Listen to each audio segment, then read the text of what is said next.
We're not supposed to be arguing, Taylor. We're supposed to be making love.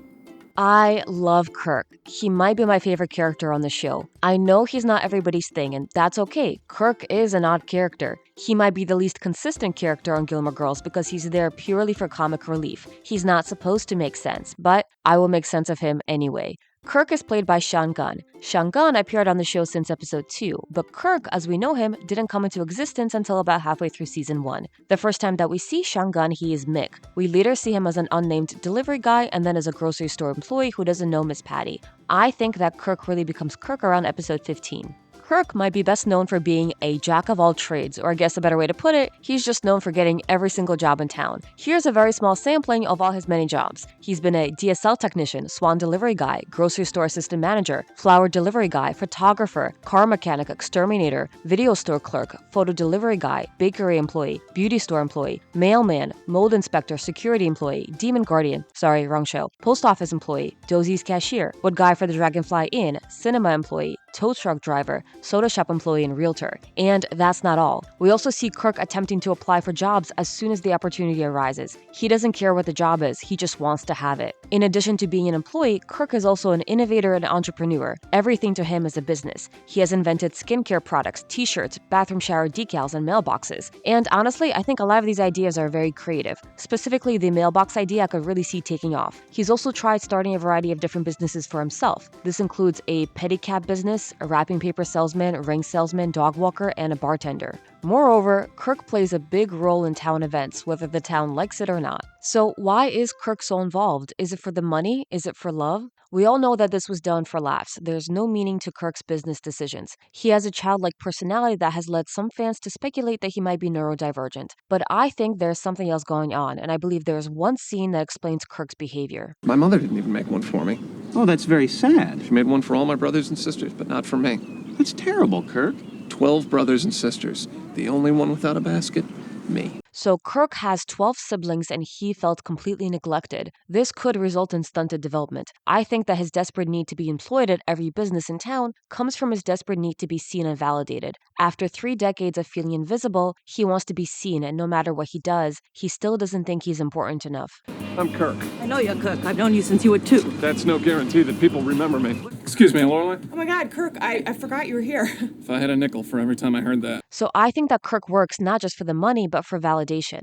I can't help but feel that Kirk is, to some extent, self-aware of his actions. He's okay with being annoying as long as people notice him. This is why Kirk gets very upset when he doesn't get a souvenir from Lorelai and Rory. This strikes at the core of his insecurity. This would also explain Kirk's complicated relationship with his mother, who we never see on the show but we know he's very attached to. He's probably the only child that stayed with her. Rory says that his mother doesn't let him have a car or even keys to his own house. He lives in the basement of his mom's house, which used to be a bomb shelter. His attachment to his mom could be seen as him finally getting the chance to get her approval after years of not being noticed by her. I also don't want to overlook the fact that Kirk is frugal when it comes to money. In addition to wanting to be seen, I think Kirk believes in profit and saving money. There are several instances where he haggles over a few cents. He tries to haggle with Gypsy over a book that costs 65 cents. He also haggles with Luke when he's trying to buy his boat, and he argues with Luke over the price of toast, which was raised by just 10 cents. Kirk also asks for 7 equals, and Lorelai suspects that he wants to save them for home use. So I personally think that Kirk is definitely squirreling things away at home. Then we have the famous scene where Kirk offers $250,000 in cash for the Twickham house. People have wondered whether it's possible that Kirk would have this much money. With compound interest, I think it's entirely possible. Back in the late 90s, early 2000s, the interest rate was pretty generous. If Kirk put away $1,000 to $2,000 a month, he could have easily saved up $247,000, considering that he lived at home and he had very few expenses. Some of his business ideas are also pretty lucrative. He's gotten rings worth thousands of dollars for free from old ladies. I think that Kirk would have had even more money if he didn't invest his money into his different business ventures. We don't see Kirk spending money frivolously.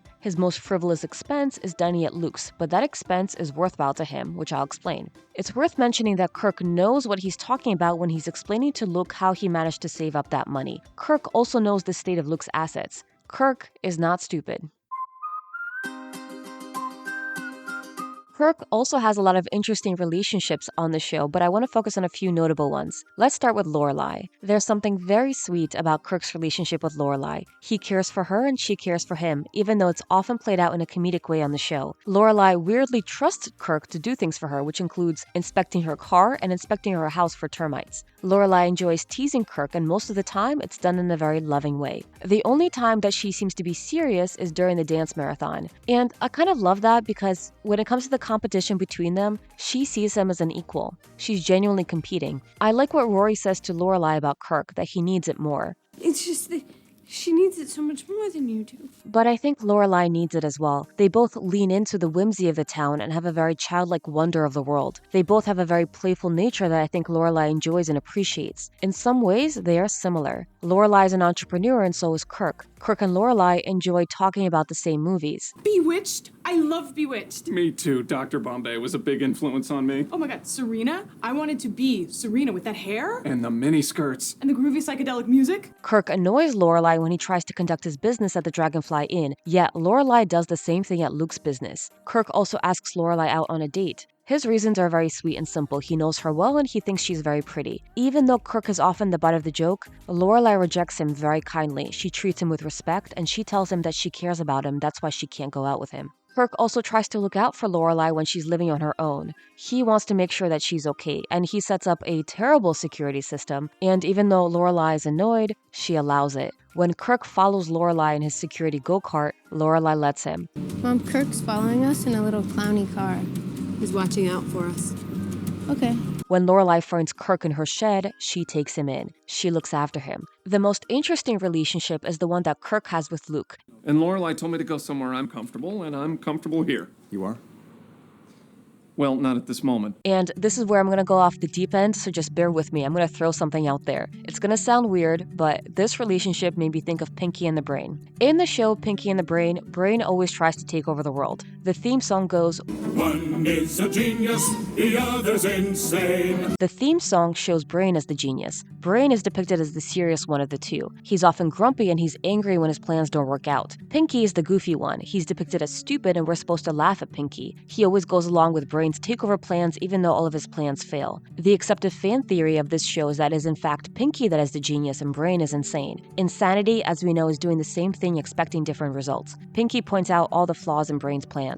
There's an episode where we find out Brain's motives. Experiments were conducted on Brain to force him into learned helplessness. In this way, Brain became a victim of his environment, and he wants to take over the world to regain a sense of control. Brain is certainly not stupid, but his experiences have driven him to become angry. Pinky understands this, and he's there for him. Now, I know Luke has no plans for world domination, but in some ways, I think that Luke has become a victim of his environment. The town drives him crazy, yet he stays. Luke has spent his life taking care of others, which has made him become somewhat bitter. Luke is also a bit of a loner. He cares a lot about the residents, but he's often displeased with the quirkiness of the town and its events. I think that Kirk does things to show Luke that life doesn't have to be this way. Kirk challenges Luke. Come on, Luke, celebrate! I'll have a beer tonight. Beer, oh no!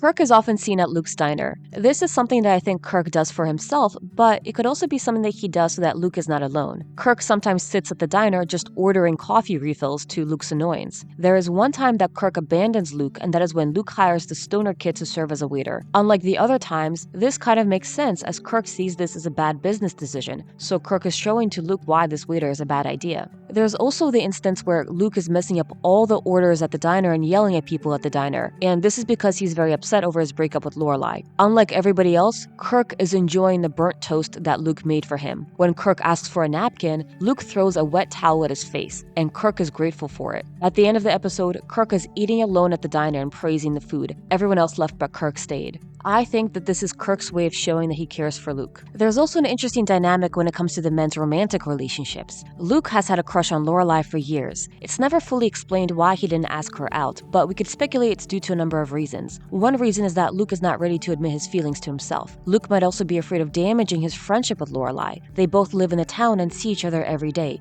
Kirk asks Lorelai out on a date. Kirk is also friends with Lorelai. He's also a well-integrated member of the town, just like Luke, and he's also known Lorelai Lorelai for years, just like Luke, but that doesn't stop Kirk from doing something brave. Notably, Kirk does it very overtly. He doesn't beat around the bush. We can tell that he's very nervous about it, but he makes it clear that he's asking her out. When Lorelai rejects him, Kirk accepts the rejection with grace. He's not angry. He says he understands and he's very mature about it. Kirk's offer doesn't damage his relationship with Lorelai. Everything goes back to normal. Kirk did something that Luke wasn't ready to do. Kirk's actions are a contrast to Luke's actions. Kirk is a risk taker, and his confidence in asking Lorelai out is a good way of demonstrating that it's possible to do. Lorelai might not be ready, and that's okay. The point is, even if she says no, it will be okay. All that matters is that we try.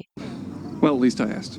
After Lorelai and Luke break up, Kirk comes to Luke and tells him that he wants to break up with Lulu. This does seem odd from a writing perspective. We as the audience know that Kirk is lucky to have Lulu and their wacky relationship works perfectly for them. Kirk says that Lulu is smothering him and he feels inspired by Luke's breakup with Lorelai. We can look at this decision as Kirk being stupid. We haven't seen Kirk showing commitment issues before. We have, however, seen Luke displaying commitment phobia in his relationships. Even with Lorelai, he starts to self-sabotage because he's afraid of being happy. And I'm sorry also because I think I kind of used April to push you away.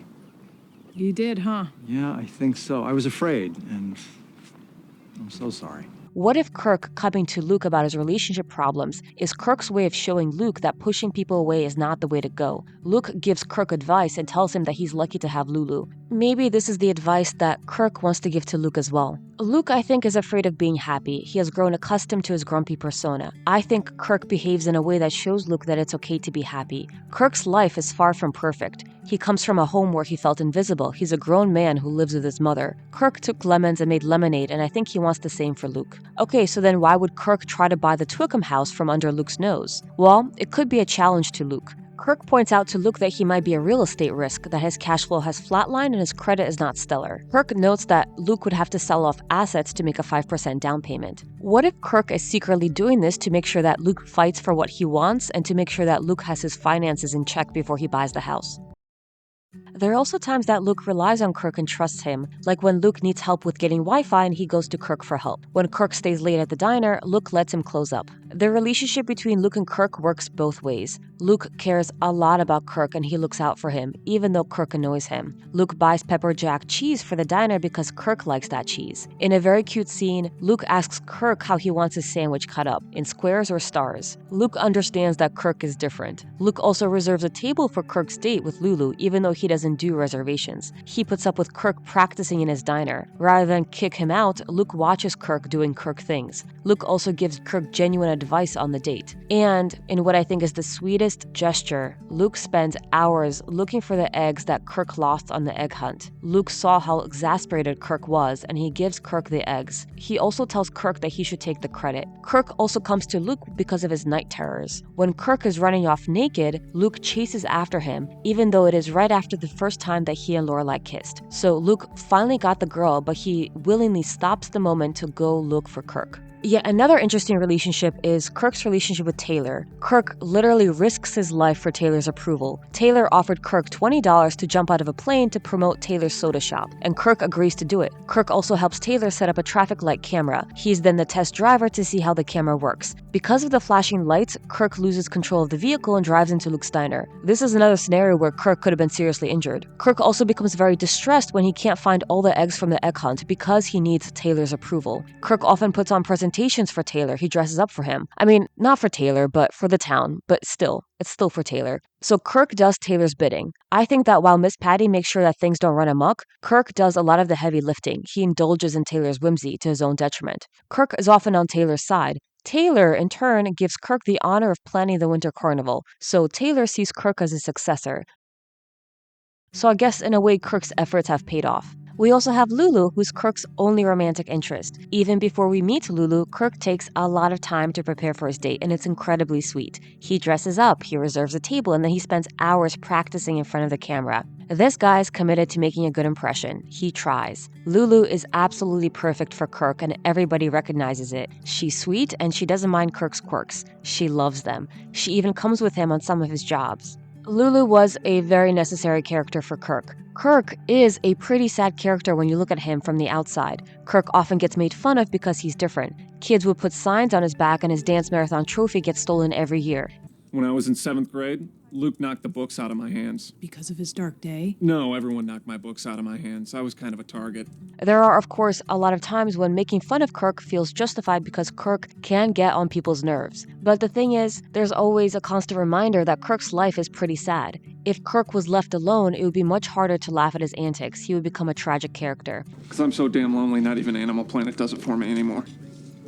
Kirk's relationship with Lulu is not always perfect. We do see that they get into arguments. Kirk also has trouble with Lulu when Lulu and his mom fight for Kirk's attention, which is kind of funny because now he's finally getting the attention that he wants. Overall, I'm so happy that the show decided to introduce Lulu. Kirk's most complicated relationship is with Cat Kirk. Human Kirk bought tons of supplies for Cat Kirk, so he's trying to be a good cat dad. Cat Kirk, sadly, is traumatized. He's not afraid of water and he attacks Kirk viciously. Human Kirk has to announce his presence to Cat Kirk whenever he enters the room so he doesn't get scratched. The whole Cat Kirk situation was created purely for comedy, but I have to admit, my little heart broke for Cat Kirk and Human Kirk. I get that it's supposed to be funny, but it was just one of those things that I can't help. I can't help but think about that poor cat and what caused him to be this way. I know it's very silly, and this is just a me problem. I know it's supposed to be funny, but I just seeing those scratches and his sad little face and thinking about Cat Kirk, I don't know, it made me sad. Does anyone else feel this way?